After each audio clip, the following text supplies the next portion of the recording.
Anxiety, as I've hopefully described, is mixed terrain, and I thoroughly look forward to hearing his reflections upon it. So please welcome me, warmly welcoming Professor Mick Dillon to give his keynote address on the subject of sovereign anxiety, Bush, Blair, and the Baroque.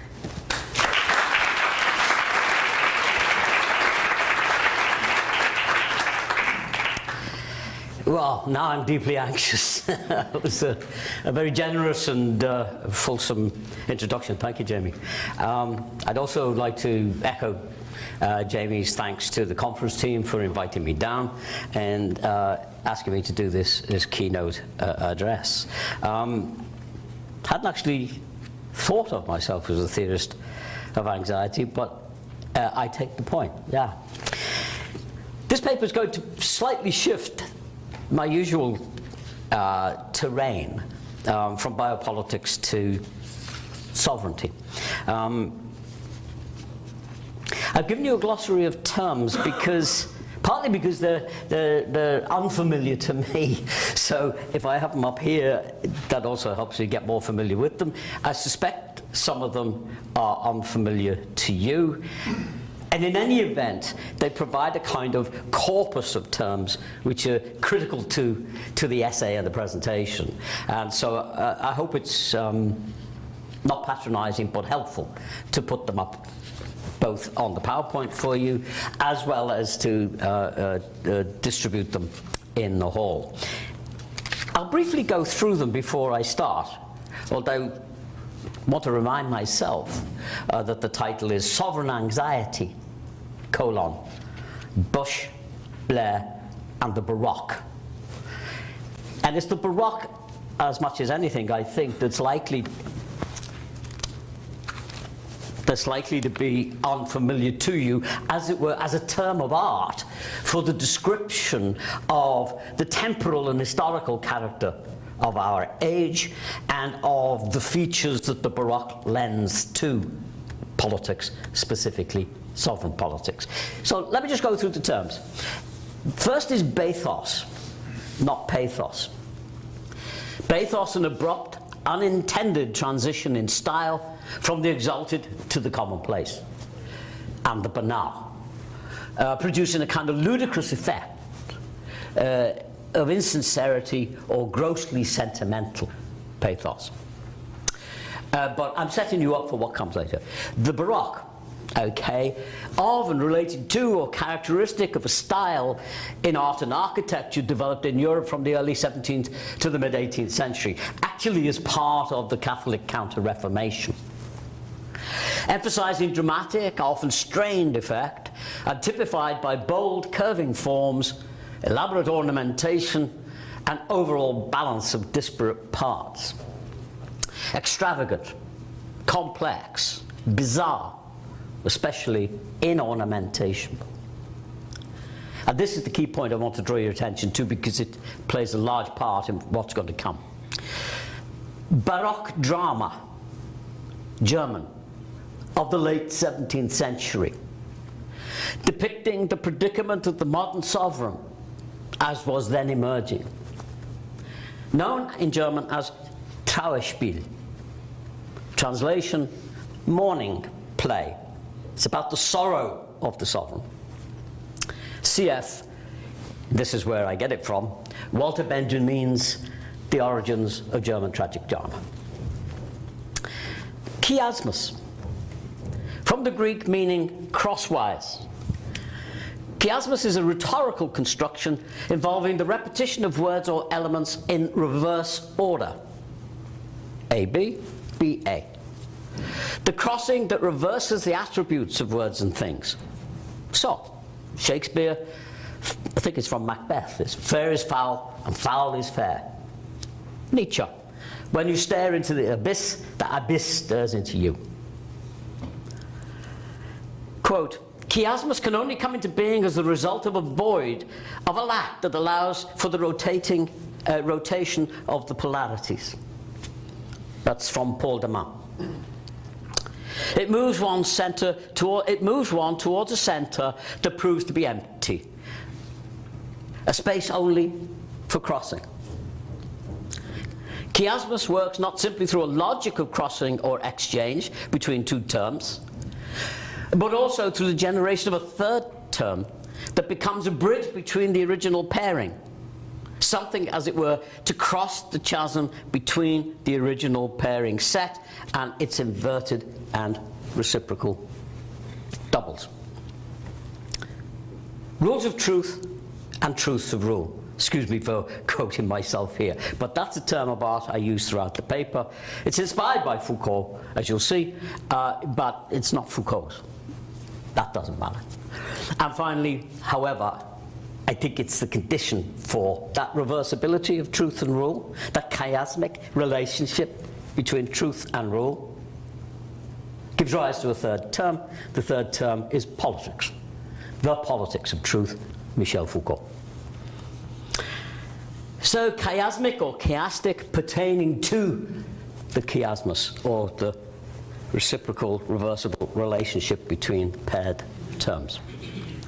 Paresia, Greek term, fearless speech, courage of truth, a set of practices or form of what Foucault calls being in relation to truth.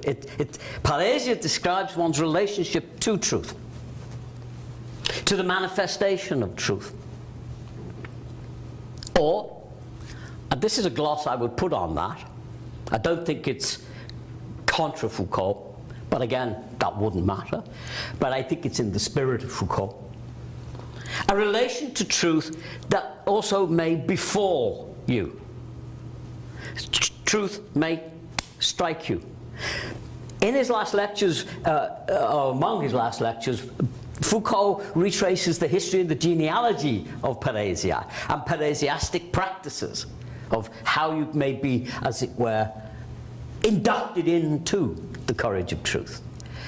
I'm simply adding to that the possibility that in a sort of Damascene, Pauline-like way, without expecting it, the truth may strike you. In either instance, through the practices or through being struck by truth, your subjectivity is transformed. And finally, stasis, or stasiology. It's from the Greek stasis, quote, a standing still. Peculiarly though, stasis in the Greek also has an additional, quite different meaning. As defined by Thucydides, for example, stasis is a set of symptoms indicating an internal disturbance in both individuals and states. It's kind of a civil war. And then I quote Gregory, one of the early church fathers, Gregory of Nazianzenus. The one, tohen, is always in uproar. Stasiazon, against itself. Pros heoton. Okay, that's the glossary. Here comes the lecture. Introduction to the opacity of political truth. This essay concerns how modern sovereignty, seeking escape from the aporetic anxiety and terror of sovereign decision, through the ever more Baroque and militarized architecture of modern power relations, mourns the catastrophic outcomes of its decision-making in equally Baroque self-justifications. It's the way in which sovereign machination and criminality, given over to intrigue, characteristically also wraps itself in the faux religiosity of Baroque self-pitying that especially intrigues me here. And the most notable contemporary examples of which I include Richard Nixon, George W. Bush, and Tony Blair. Promising a touch of Lacan, I apologize for the fact that the essay critically depends instead upon Walter Benjamin's study of Baroque drama of the late 17th century, Trauerspiel, for its characterization there of the manifestation of the anxiety that the modern sovereign feels and manifests. I think that Trauerspiel is integral to the political anxiety of our age. Before proceeding, however, I want to clarify some key assumptions underlying the paper. The first of these concerns the opacity of truth. No prophet, theologian, or philosopher ever proclaimed the transparency of truth. And human beings have never been granted unmediated access to the truth. The second assumption concerns the historicality of truth. Anything that exists must take place. Consequently, when it takes place, it is also irredeemably historical, idiomatic to that time and place.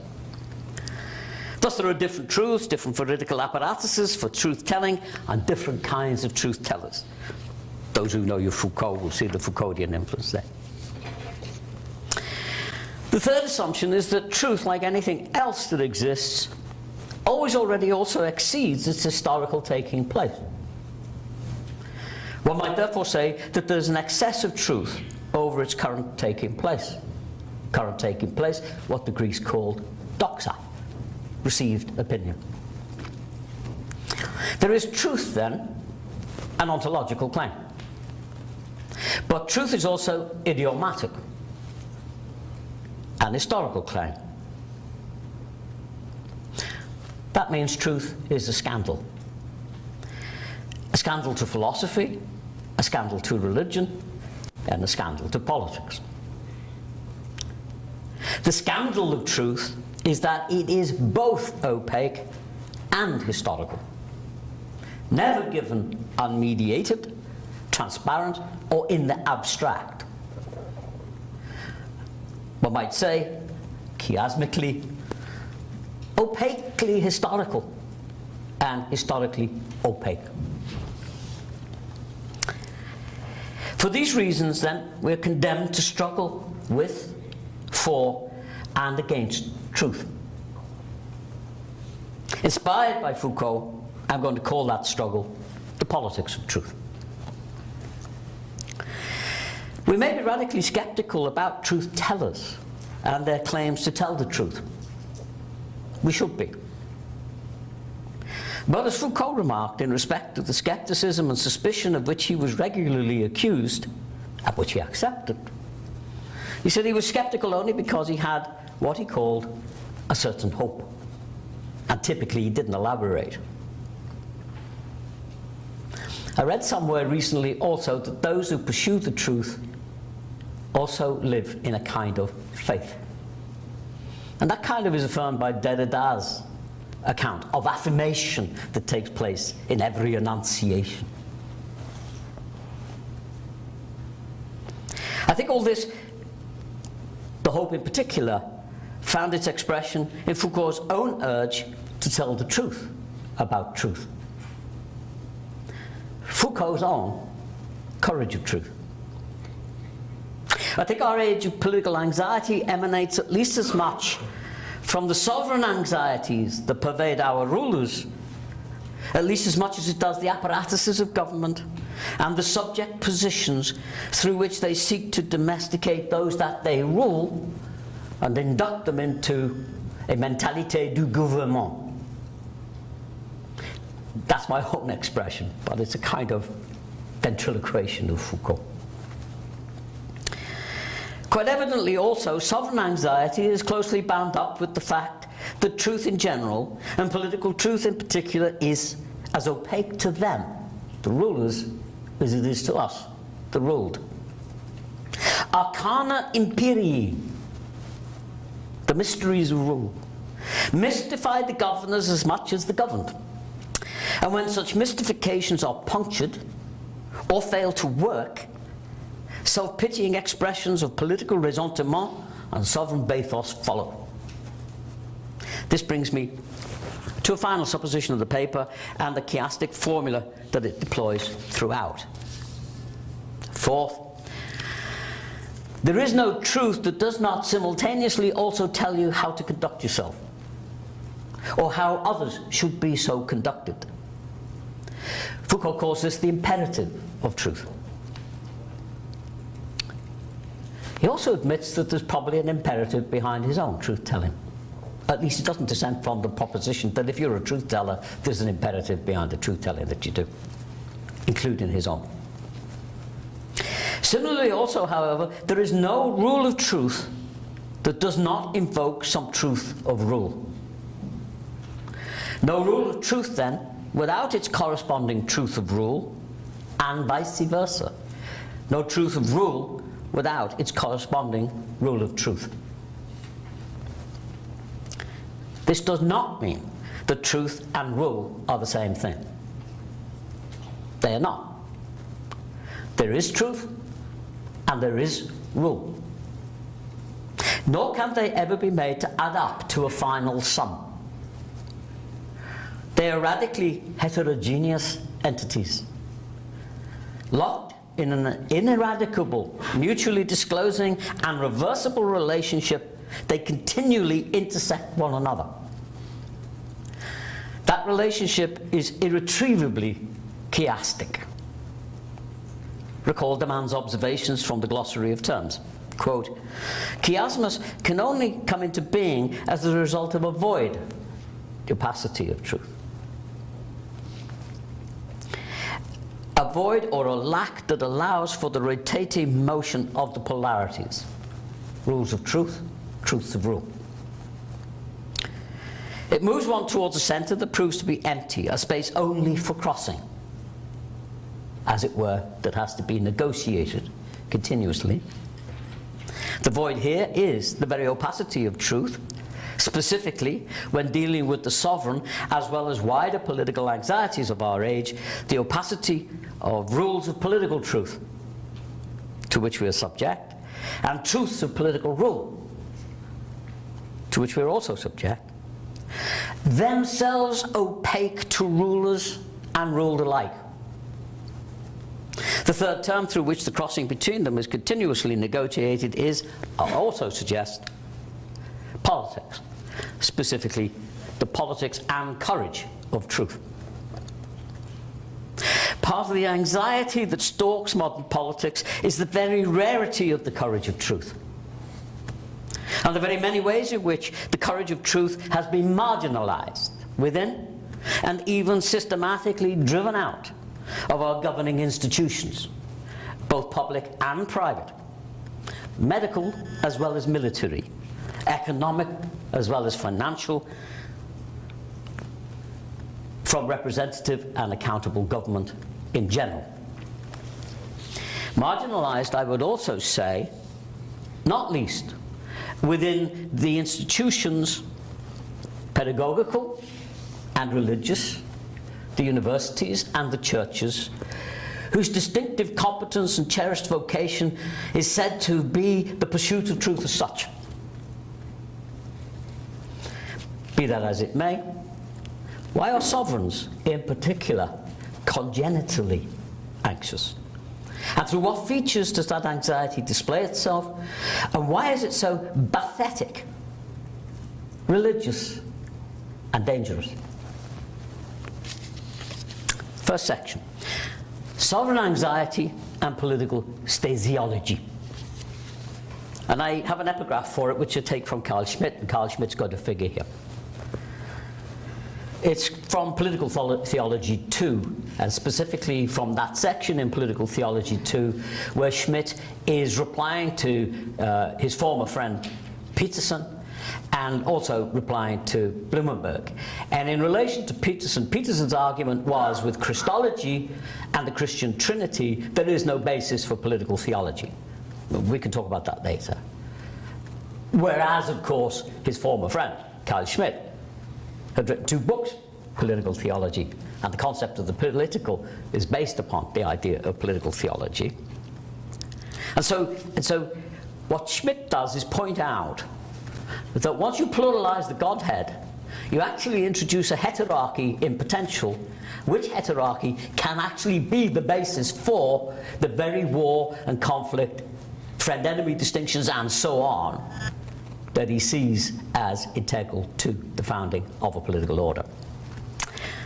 So he observes there, if every unity implies a duality, or even a tripartite Godhead, Father, Son, and Holy Spirit. That is to say, a heterarchy rather than a hierarchy. Heteronomy rather than homogeneity. That's my gloss. If every unity implies a duality, and the minute you go from 1 to 2, you go more. Heterarchy, hierarchy. Homogeneity to heteronomy. Smith says, therefore, you have established the possibility of uproar or stasis. And that becomes immanent. And if that's the case, then theology becomes a stasiology, as it were, the logos of stasis, the logos of internal conflict and the internal uproar that arises out of the fact that the unity is actually not a hierarchy, it's a heterarchy. The unity is not a homogeneity, it is a heteronomy. Sovereign anxiety derives from the very conceptualization and practice of sovereign power itself. And here I'm going to rely on Carl Schmitt's definitive account of sovereignty in the modern age. Now, one objection might immediately be raised against this choice. Modern power relations are diverse and heterogeneous. They are comprised of many different forms of power according to how the objects and subjects of power are conceived. Sovereign power, sovereignty's power, it is said, power over death, has been superseded by these additional modalities of power, especially disciplinary power, and that biopower which takes species existence as its referent object. Species are, for example, quite differently conceived entities from sovereigns. So-called biopower, therefore, seeks to exercise power over life, life understood as species existence. It nonetheless deals differently also with death. And biopower seeks to exercise power over life through manipulation of the biological and behavioral properties of species existence. Now, there is the space to deal with this important objection in detail here, but diverse forms of modern power do not, however, compete in a zero-sum game. They are complexly allied in the complex matrices of modern power relations. Sovereign power is very much alive and part of that power game. Suffice to say also that from the very inception in the 16th and 17th centuries, modern sovereigns have always availed themselves of power over life, not least when exercising power over death. Biopower, always an important supplement to sovereign power. Biopower and biopolitics, always an additional way in which an answer to the problematization of politics, government and rule that arises after the Christian imperium gets posed. It turns out also that the distinction between life and death was never as distinct as we've been taught to think. No more so now than in the age of molecular biology, artificial intelligence, and virtual life. Derrida's deconstruction of theological, philosophical, and political absolutization of the differentiation of life from death is no more compelling when dealing with sovereignty and the sovereign execution of the penalty of death. And I commend to you his seminars on the death penalty, as well as his seminars on sovereignty, the beast and the sovereign. The discourse of sovereign politics has always been, and now pervasively so. Sorry, that's an interjection I just put into the paper, but it doesn't come at this point, excuse me. Schmitt's political theology provides us with a political theorization of the modern sovereign conception of power and its genealogical dependence upon the theological absolutism of Christian nominalism and its via moderna from the 14th century onwards. That theorization exposes how sovereignty, comprised of an originary and ineliminable fracture, institutes the very idea of politics, government and rule as a form of political stasiology or war. This is internal to sovereignty.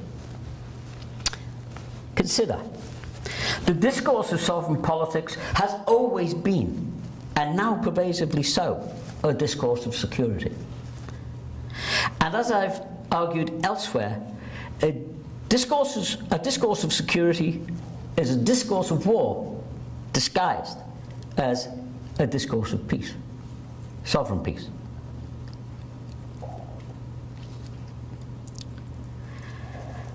Sovereign peace, however, is a war against the very heterarchy and heteronomy, its very fractured internal self, of which sovereignty is always already comprised.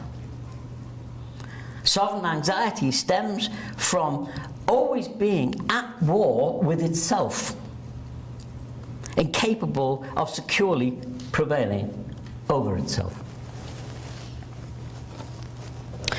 Whereas the stasiology to which Schmitt refers arises in respect of his argument with Peterson's invocation of Christology and the Trinity as that which defeats the very possibility of political theology, the fracture to which I am referring is different, but it nonetheless haunts Schmitt's texts, notably the concept of the political theology 1 and political theology 2. This fracture lies within the component parts of the sovereign conception of power itself. Only by dividing time into the temporality of the instant, of decision, and the temporality of succession, of the unproblematic legislation of sovereign will into the historical actuality of a juridico-political order, can the sovereign myth that sovereigns reign and governments rule be posited and sustained. This artifice elides the very problematic binary distinctions that it institutes, and with which historical orders of sovereign power have struggled since time immemorial.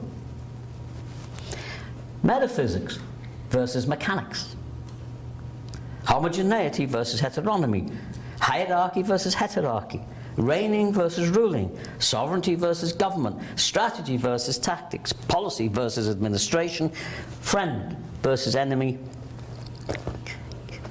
contingent freedom versus necessity, inequality versus equality, and so on.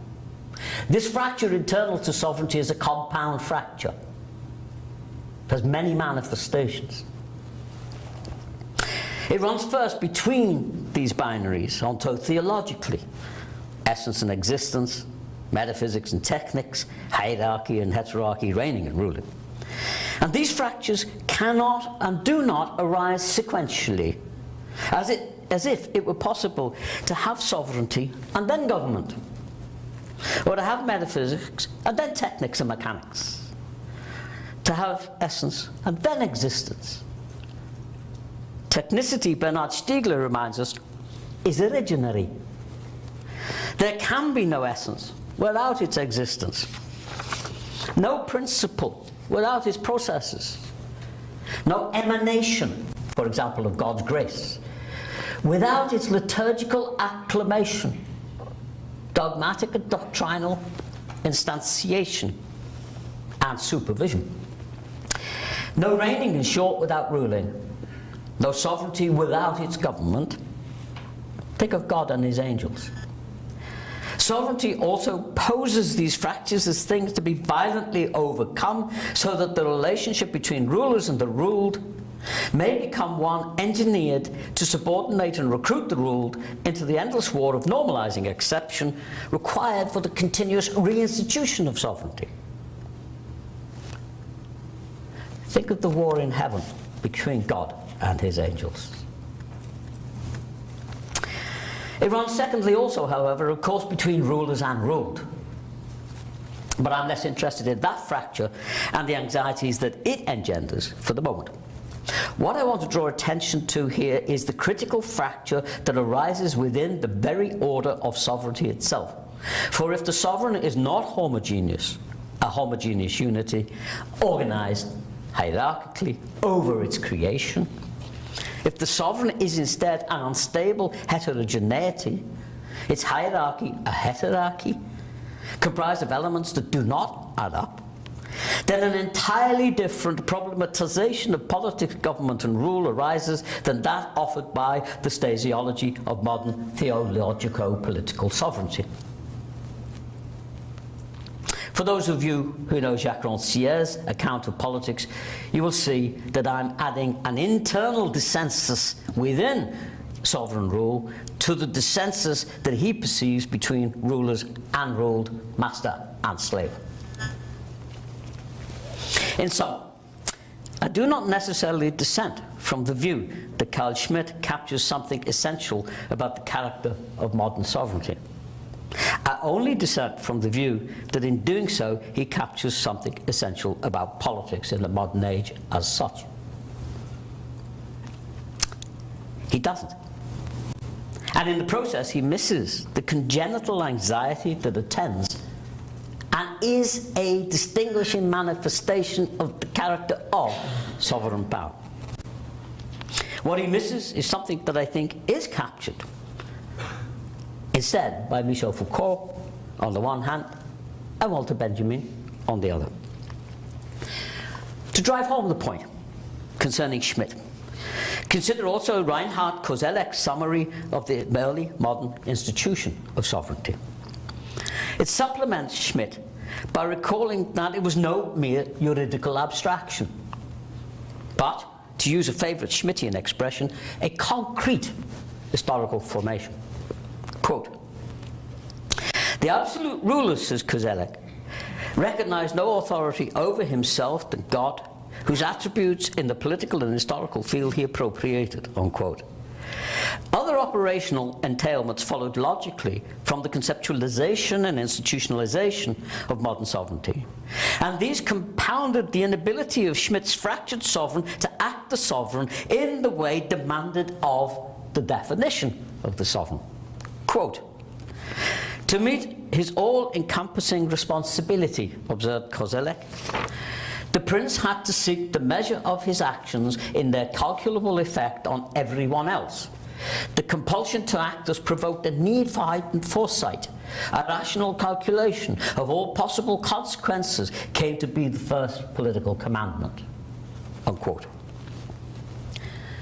Strictly speaking, Schmitt's decision as sovereign seems to be obliged to be a miracle worker rather than a strategist. And yet, his conditions of miraculous possibility, creation ex nihilo, set conditions of operability that oblige him to be such. He cannot just take the decision, he has also to be a strategist involved in that foresight and calculation. However it may be said to operate philosophically, there is no escaping the originary mutually disclosing link between political physis and technics. Specification of the state of emergency, differentiation of friend from enemy, and preparedness to institute public killing to make it so, all appear to be composite aspects of a singular political will. But are they? How is the friend-enemy distinction to be drawn? How is the enemy to be securely identified? Will any friend suffice? Will any enemy do? What if you misconceive the friend? What if your friends deceive you? What if you misconceive the enemy? What if there is more than one existential alien with which you have to contend? These are operational matters, but they arise at the very moment of decision. They're integral to the decision. They do not follow sequentially from the decision. The sovereign is not a mere miracle worker, a decision maker, operating in an instant of time, a frozen temporality, to institute a political order. There is the question also thereafter of how the sovereign's will is to be extended through that creation of political order, so that the creation of political order continuously expresses the principle of sovereign formation. This is God's problem as much as it's the sovereign's problem. Why? Well, because the sovereign, modern sovereign, is derived from the theological absolutism's understanding of the Christian God. theological absolutism. God is all-powerful, cannot be held to his promises. He's all-powerful. It's his creation. He could do what he likes with it. Why did he create it? Because, I think it was William of Ockham says, because he willed it so. This was to drive Luther to distraction. Because if God can renege on his promises, how in hell are you going to be saved? And how do you know whether or not you can be saved by whatever actions, prayers, liturgies and so on you perform? The answer is you don't know. Forget the difficulties of positivistically posing, let alone answering such questions of operability. Forget the warning contained within the tale also of the Sorcerer's Apprentice. I'm assuming we know the Sorcerer's Apprentice, but it's a mixed audience, may not. Sorcerer's Apprentice is a children's tale. It probably is repeated throughout many cultures, in which the small boy who is the apprentice to the sorcerer or magician is told not to open the book of magic spells while the magician goes out to get his lunch or whatever, okay?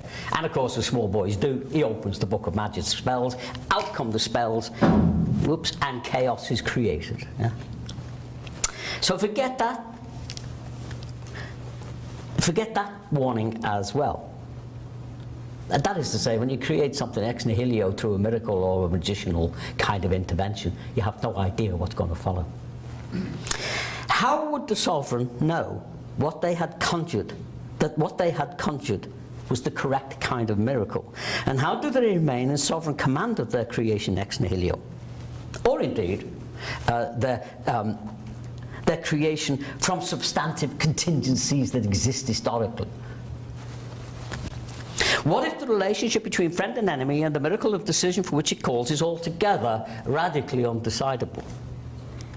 But let's leave the day-to-day and challenge and stay with the one posed to the metaphysically posited miracle of the decision by the techniques of its inescapable and positivistic will to know. To be sovereign, to become sovereign, requires the exercise of a strategic calculus of necessary killing to resolve these and other related issues, not least those to do with timing and interpreting what Machiavelli calls the signs of the times. One issue that cannot be elided is raised by the allied question, how much killing is enough to satisfy the strategic calculus for which the sovereign differentiation of friend from enemy and the institution of a stable political order calls. The sovereign strategic calculus of necessary killing cannot arise before the decision is made. It cannot arise after the decision is made. It has miraculously, in Schmidt's terms, been incorporated within the decision as such. How much killing is enough may or may not be explicitly included as part of the strategic calculus, but it is directly posed by it, and it has to be answered somehow if the regime of modern sovereigns is not to become that of a mere abattoir. You may be forgiven for thinking, after the history of the 20th century, that in general it is. These are precisely the problems to which Koselleck refers, and they were recognized from the very beginning of the institution of the concepts and practices of modern sovereigns. They were, for example, the very problems explored in the German Schauspiel of the late 17th century, which Benjamin analysed in his book, whose title was poorly translated as The Origins of German Tragic Drama, and which I'll draw extensively in a moment. Charged not only with exercising a strategic calculus of necessary killing, but also with answering the question how much killing is enough, every human sovereign is condemned to fail the test of sovereignty itself. Forget the rational pursuit of strategic ends. For all it has purchased, forget also the strategist's condemnation of Bush and Blair for their irresponsible sovereign decision-making. Strategists do not have the answer either. For no such strategic calculus of necessary killing is humanly available, and none is thereby capable of specifying how much killing is enough to realize the sovereign ends that such a calculus presupposes. I even venture to say, we can debate this later, every war has taught the same. When asked how much killing is enough, the sovereign regularly answers, more. CF Tony Blair's suggestion that we intervene in the civil war in Syria. Again, Kozelek references historically a point that is a logical entailment of the very conceptualization of political power as sovereign. The modern sovereign, Kozelek says, quote, accumulated all responsibility, but to maintain it he had to remain aware of the augmented responsibility it entailed. Then, and only then, was he in possession of the authority that guaranteed his power, and came to feel a compulsion to act which continually conjured up new decisions. The consequences of inaction then became as serious as those of its opposite. One risk matched and constantly challenged the other. Indeed, the danger of falling from one extreme into the other, action, inaction, was the very source of the evidence of sovereign decision-making. However, Kozelek concludes, quote, in order to keep the consequences of his actions, which once committed were not humanly alterable, under his own control as long as possible, the prince was driven to augment his power, which in turn increased the source of danger, the risk of abusing or failing to use the accumulated power. The miracle of sovereign decision is therefore also comprised of an escalatory logic of absolute responsibility, the discharge of which can only ever be humanly simulated rather than exercised. Simulated rather than exercised. Spectacle is essential to the very institution of sovereignty, not least to allaying its own fears and anxieties. Only a neurotic requires the constant reassurance of serial glorification. Reigning and ruling therefore comprise no sequence. Theirs is also a reversible relationship.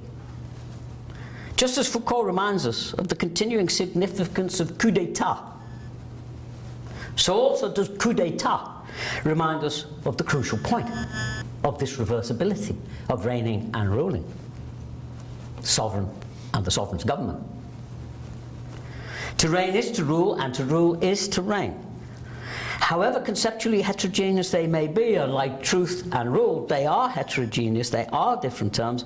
Reigning and ruling are also locked in a chiasmic relationship. They are reversible. Praetorians, janissaries, Mamluks, generals, and camelarist administrators, all alike have intervened to displace sovereigns and put other sovereigns in their place. Rulers, as it were, being displaced by their administration. For all sorts, and there's a good PhD to be done on that, and the reasons why administrators, governors, and so on seek to intervene to replace one sovereign with another sovereign.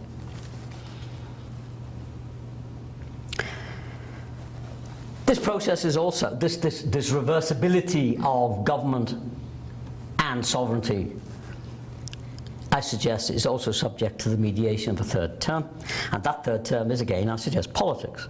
But it's a politics unthought by Schmitt, because it's the unthought of the very rules of truth and truths of rule, of theological absolutism and metaphysics, from which modern accounts of sovereignty derive. Oops, okay. I better push on. We're not going to be able to get to the death scenes if I don't hurry up. And the death scenes are the fun bit of the lecture. Schmitt's sovereign is constitutively incapable of doing what it's supposed to do and remaining what it's supposed to be. Here the sovereign's rule of truth and truth of rule must ultimately be rendered also as the positivistic knowing, Foucault says connaissance, of modern strategic thought. The burgeoning of strategic thinking and its will to positivistic knowledge promises an escape from this sovereign aporia, but singularly fails, of course, to deliver the sovereign from it. But it does become an integral part of the great spectacle of simulation which the apparatus of modern sovereignty demands in order to maintain the essential fictions of sovereign power. The appetite for strategic connaissance, how else is the existential enemy to be specified? Its property is positivistically mapped, and its threat exposed so that it can be securely overcome, is endlessly fed by the appetite for miraculous instantaneous decision. The one stimulates and services the other in resonances as sexual as they are political, and inevitably each condemns the other for failing to satisfy. This excursus into the originary political stasiology, always already at work within the sovereign conception of power, is therefore designed to reinforce the point. The modern sovereignty of which Schmitt speaks is a fractured compound comprised of heterogeneous terms, which compound is required to institute a state of emergency, whose institutions require unity of will and a degree of strategic calculation that do not simply exceed its mortal powers. They're fatally compromised conceptually by the stasiology of which sovereignty is always already and concretely comprised. Schmitt comes close to admitting as much in political theology too when contesting Peterson and Blumenberg. So sovereigns fail. They're condemned to fail. They fail serially, and when exercising the very power over death of which they are said to be uniquely comprised, bound to be executing the penalty of death against murderers and aliens alike, they fail utterly. Let's look at some examples. In fact, I've got 4 of them. How long have I got to go here? About 4 minutes. Oh, 1 minute each for each of these deaths, okay.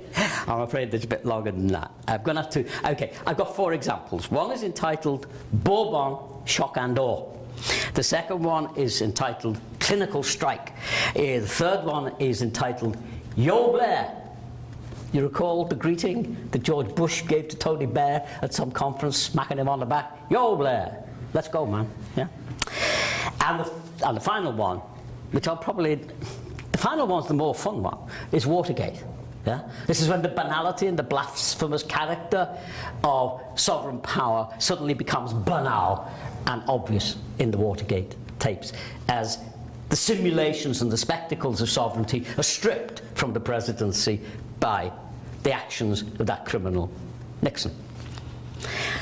I'll skip the Bourbon Shock and Awe, which is a shame because it's really brutal and bloody and horrible. It is a description that Foucault gives us at the beginning of Discipline and Punish of the execution of the regicide Damien. And Foucault kind of does us a disservice here because he gives us this long description from the annals of the torture and execution, hang, drawing, quartering, and all sorts of other stuff that's this body of Damien is subjected to. And Foucault gives us this account in order then to move on to tell us about disciplinary power. So one can forgive him because he's using it as a device to introduce additional accounts of power relations in the modern age. But the disservice is that we're kind of diverted away from it. And I want to bring it back, and I recommend that you read it. The point I make in my repetition of it is that here the power of the prince is being written on the body of the victim. The power of Louis, the sovereign, is being written on the body of the criminal Damien. And he's taken off to execution. It's a religio-political ritual, and my point basically is, excuse the expression, it's a complete fuck-up from beginning to end. These guys don't know how to put Damien to death, and his body resists, and the bugger doesn't die. And the horses that they tried to use, the horses that they used to pull him to bits, fall down through exhaustion because his legs won't come off, and so on, and so on, and so on. It's a degeneration of the instant of execution required by sovereignty into the butcher's shop. The second illustration, so I'm just ad-libbing these now. It's a shame I can't go through all the gory details. I might do a little bit of the gory detail, if I may, with the second illustration. I mean, the first one, Bourbon, Shock and Awe, I mean, you need Monty Python to be able to set that mise en scène of what they do to this guy. And I'm curious about who invented these rituals, and were they written down, and are they pulled out of a filing cabinet in order to be entered into again? Somebody's doing it. But let's go to a more contemporary execution. This is the clinical strike. On the 29th of April, 2014. Okay. Can I have 5 more minutes? Okay. Clayton Lockett, condemned to death for rape and murder in the United States, was subject to death by lethal injection in Oklahoma. You probably know this case. The injection didn't work. They rarely seem to do so. And while what precisely happened remains somewhat unclear, the outcome here was also a bloody mess. There's lots of comparison to be made with Damien's execution. Okay, lethal injection versus hang, drawing and quartering. But neither of them pose any instant of decision and death. Each of them, particularly the Lockett one, for example, problematizes the very business of the instant of death. And I go into a long timeline. Actually, I think I've repeated that timeline in that essay in Open Democracy. Look at the timeline of the day of execution and ask yourself, when did Lockett die? Well, in any event, we know that he wasn't killed by lethal injection, which was the chosen method of execution, because it didn't work. The vein into which the cocktail of drugs, which had never been tested before, the vein burst. The drugs didn't sedate or kill him. He seems to have survived long after he got the injection. His body strained on the gurney to try to get off it. He finally dies of a heart attack. Okay. Yo, Blair. I have to give you a little bit of this. 1 month after Lockett's execution, the conservative British think tank, the Royal United Services Institute, issued a report that roundly condemned the Bush-Blair conspiracy to wage war on Iraq and Afghanistan as a, quote, comprehensive strategic failure, radicalising British Muslim youth, increasing the terrorist threat to the UK, costing £29 billion to the British Exchequer, and hundreds of thousands of Iraqi and Afghani deaths. Precisely 1 day later, after that report was issued, precisely 1 day later, the shamefully delayed Chilcot inquiry into Britain's participation in the Iraq War announced that it would not release the Bush-Blair correspondence that was instrumental to the deceit and misinformation on the basis of which Blair and his court marshalled the Cabinet and the House of Commons into supporting British participation in the war. It will provide a gist only. Okay. Classic case of the failure of so-called representative and accountable government. Now, we don't know if King Louis spent much time reflecting on Damien, on his death, or on excusing himself for the work done that day, as his contemporaries now do. One of the features of the self-pitying, self-justifying character of sovereign power is the very prolixity of its self-justifications. And the best way I can illustrate that prolixity is to direct your attention to a genre of political writing which nowhere has been subjected to any kind of political or theoretical analysis. In fact, is ignored, it seems to me, by all sorts of schools of political thought in national and international politics. And that genre, I mean, there's good reason why the genre is neglected. That genre is the genre of political autobiographies.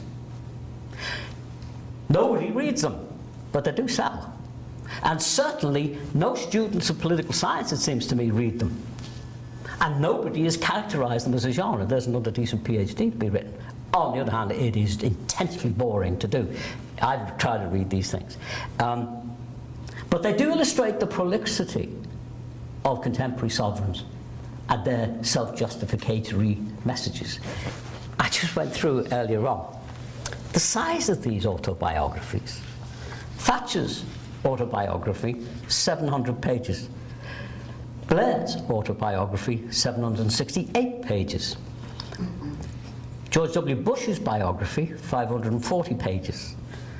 Bill Clinton's autobiography, 1,024 pages. Well, you'd expect that. He'd have to be bigger than anyone else. Obama, whose entire presidency, I suggest, has been an eloquently played Trauerspiel from beginning to end. A modest 384 pages.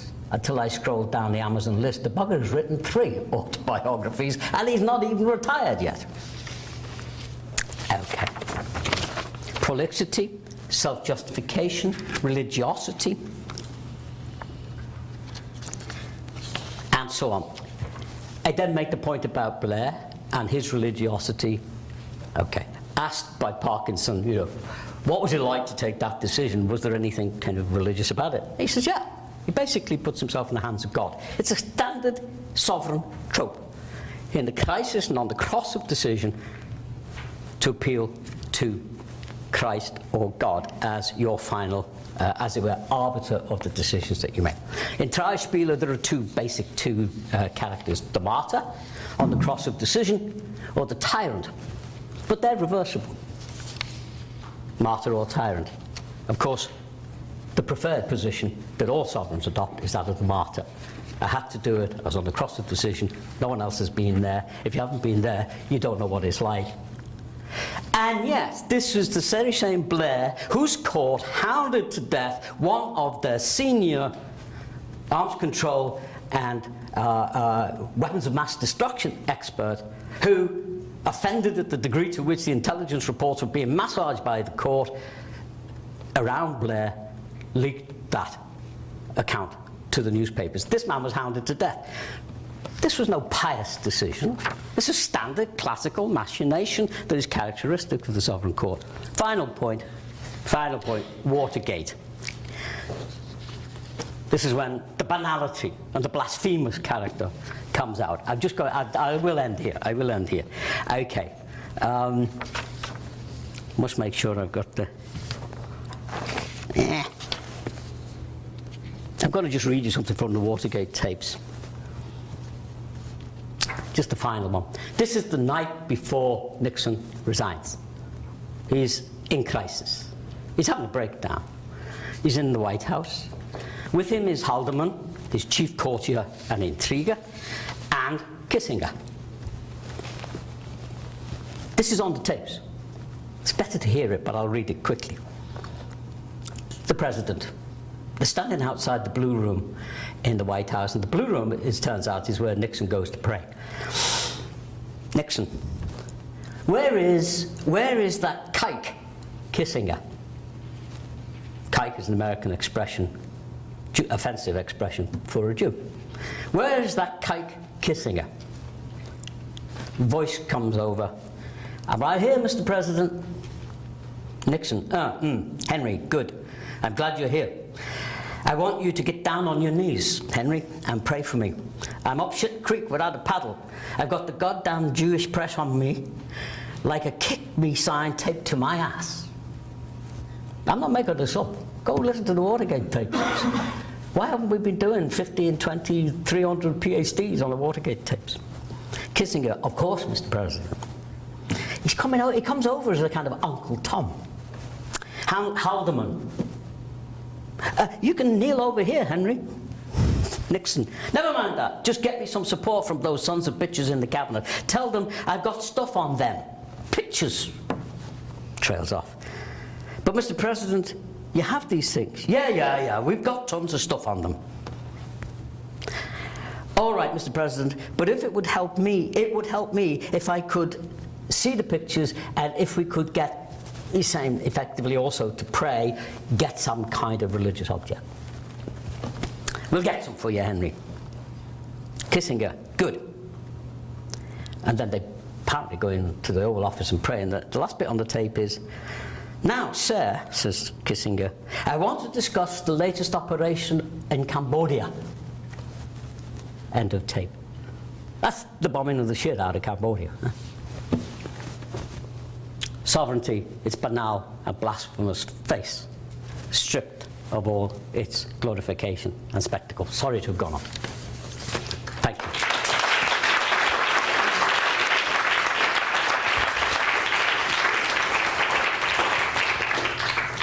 Okay, so we have the time for questions then. We pass the microphone around, or are we okay with that? We'll see how we do with that. I know we have a... Yeah, it's always fun to do that. Okay, here we go. So are there questions from the floor? First round of questions.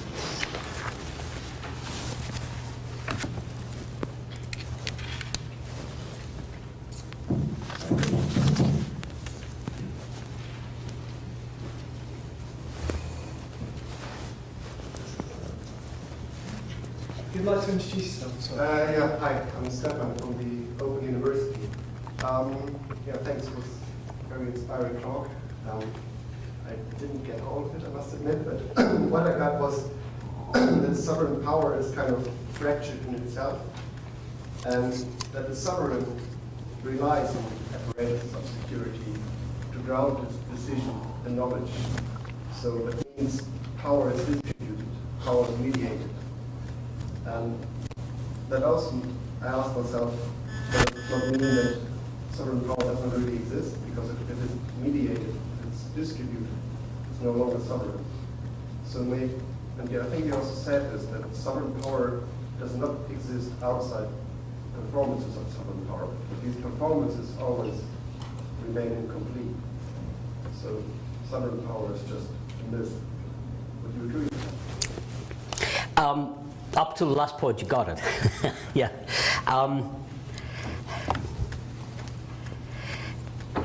Yes, it doesn't exist outside its performative enactment. And what I was trying to draw attention to was it doesn't exist, so to speak, in the form in which it is claimed that it does exist. But it does inform modern politics, and it does impel modern politics, and it is resorted to by modern decision makers.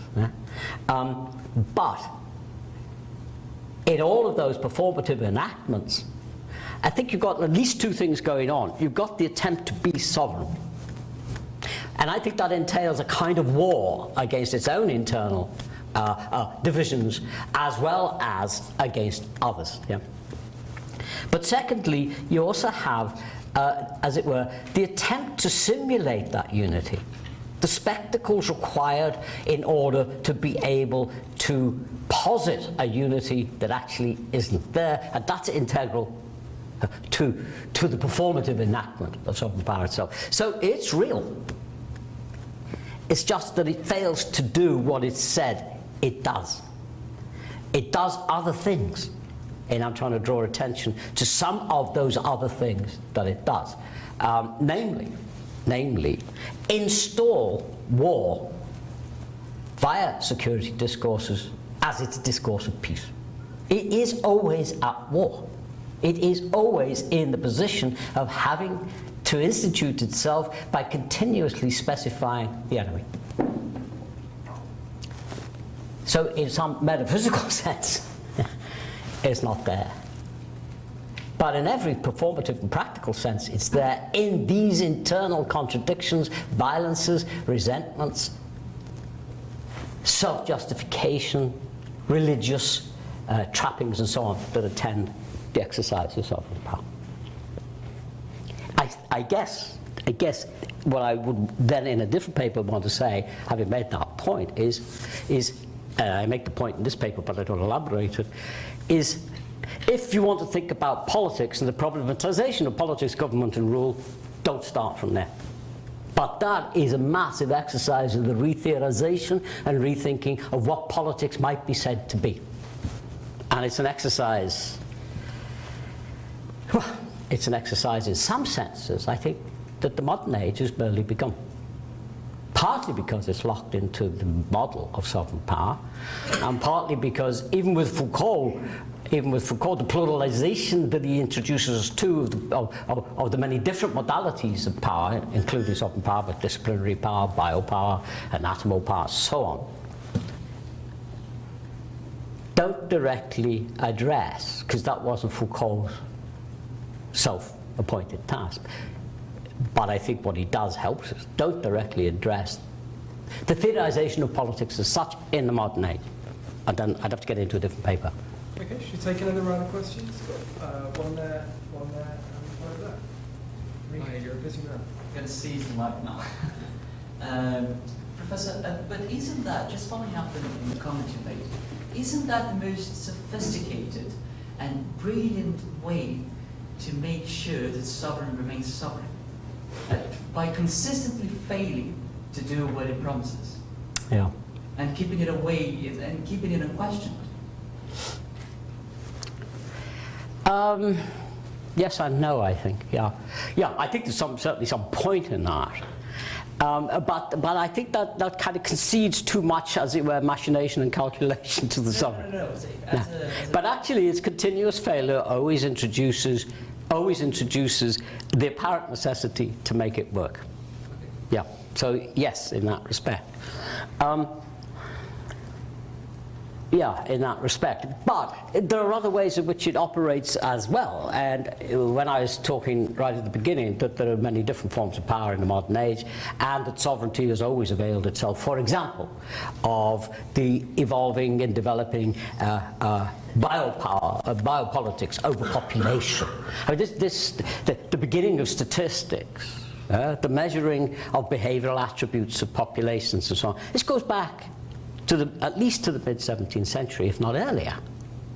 And sovereigns were always interested in that, because in some curious way, recognizing that the conception of sovereign absolutism wasn't sufficient in order for them to be able, for example, to rule their territories, to make war. They needed additional kinds of power. So the failure of sovereignty, in one sense, is opening up the ground for its reinstitution, and it continually reinstituted. But those failures also lead sovereigns to look outside the sovereign conception of power to those whose skills, scientific, for example, provide them with additional mechanisms to exercise the rule that they seek to exercise.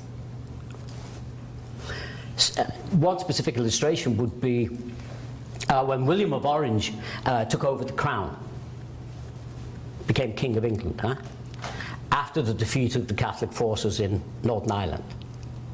One of the first things he did was institute a survey of County Down in Northern Ireland. He didn't know what he had won.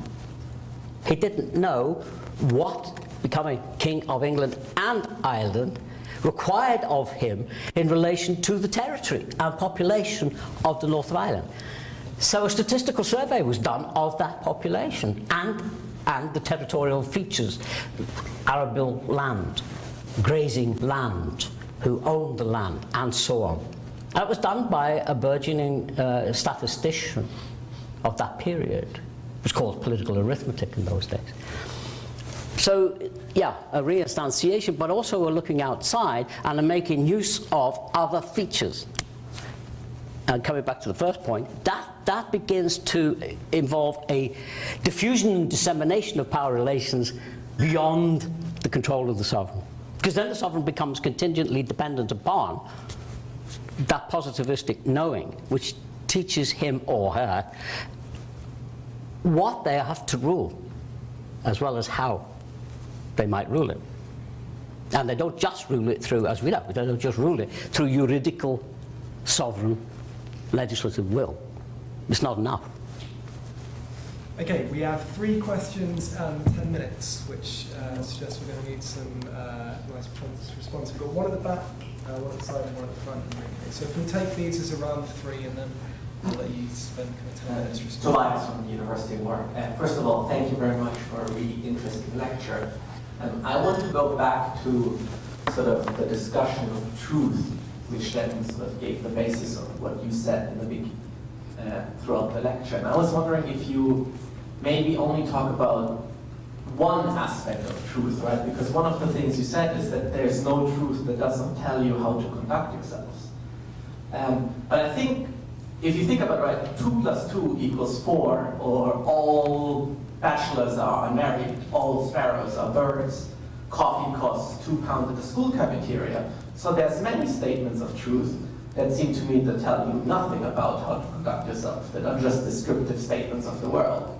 And I was wondering if you would concede that, and if then this maybe would make you revise some of the things about power relations we said in certain ways. Yeah. Okay, question at the front and a question at the side.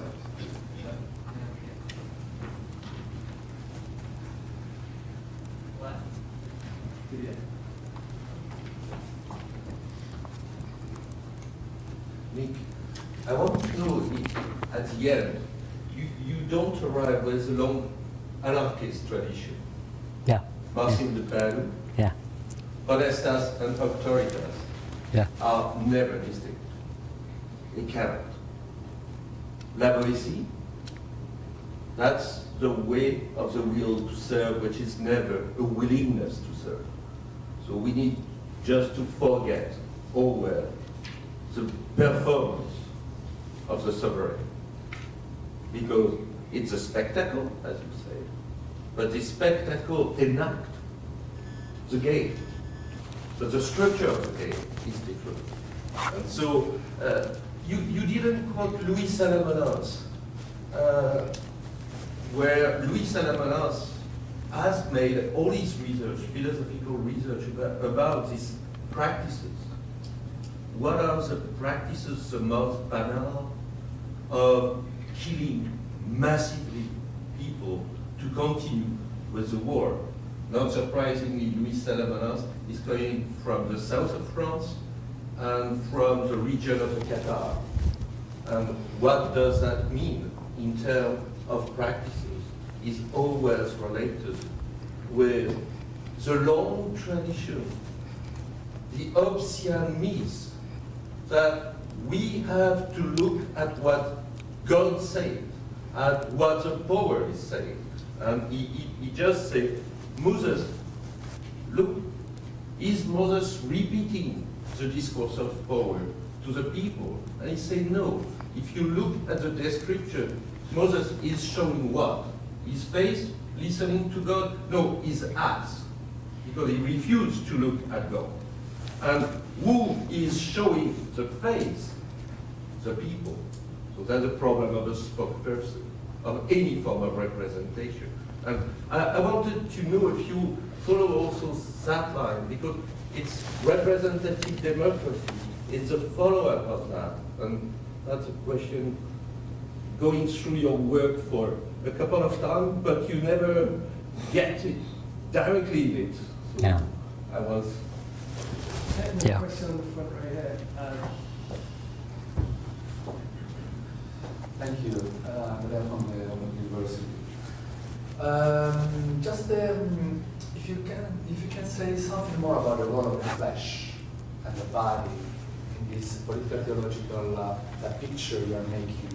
When you say that King Louis was already there in the Bad time, I think this is very interesting.